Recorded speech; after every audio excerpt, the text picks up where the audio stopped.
देवभूमि उत्तराखंड में आस्था का ऐसा ज्वार उमड़ा है कि सारे रिकॉर्ड ध्वस्त हो गए हैं।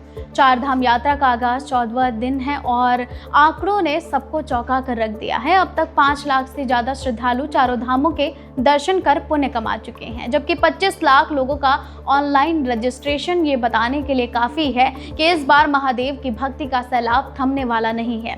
लेकिन इस बार सिर्फ भीड़ नहीं बल्कि बदला हुआ सिस्टम भी काफी चर्चाओं में है। देहरादून में बनी हाईटेक मॉनिटरिंग व्यवस्था अब दूसरे राज्यों के लिए रोल मॉडल बन गई है। पल पल की निगरानी, यात्रियों का रियल टाइम डेटा और सुरक्षा के कड़े इंतजाम, ये है बदलता हुआ उत्तराखंड। मगर आस्था के इस महाकुंभ के बीच केदारनाथ धाम में वीआईपी दर्शन को लेकर एक विवाद ने तूल पकड़ लिया है।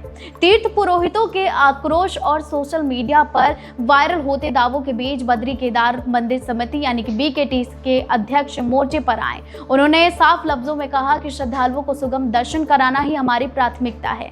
उन्हें तीर्थ पुरोहितों को रोकने की खबरों का भ्रामक और अफवाह करार दिया है और विवाद बढ़ा तो एक्शन भी बड़ा होगा, ये भी कहा है। रुद्रप्रयाग पुलिस के 2 अधिकारियों को तत्काल मंदिर ड्यूटी से हटा दिया गया है और अब एक नई लकीर खींच दी गई है। मंदिर के भीतर की व्यवस्था बीकेटीसी संभालेगी, जबकि पुलिस केवल बाहरी सुरक्षा की जिम्मेदारी निभाएगी। सिर्फ इतना ही नहीं, केदार सभा ने इस पूरे मामले को एक षड्यंत्र बताया है। सभा का कहना है कि कुछ तत्व धाम की छवि खराब करना चाहते हैं। स्पष्ट किया गया है कि चाहे मुख्यमंत्री पुष्कर सिंह धामी हो या उद्योगपति गौतम अडानी, सबने तय प्रोटोकॉल के तहत ही दर्शन किए हैं। यहाँ राजा हो या रंक, महादेव के दरबार में सब एक समान है। कड़ाके की ठंड, बर्फीली हवाएं और कठिन रास्ते, लेकिन भक्तों का उत्साह कम होने का नाम नहीं ले रहा। सायंकालीन आरती की भव्यता के बाद सुबह तड़के की कतारें लग जाती हैं। प्रशासन मुस्तैद है ताकि किसी भक्त की आंखों में आंसू नहीं बल्कि बाबा के दर्शन की खुशी हो।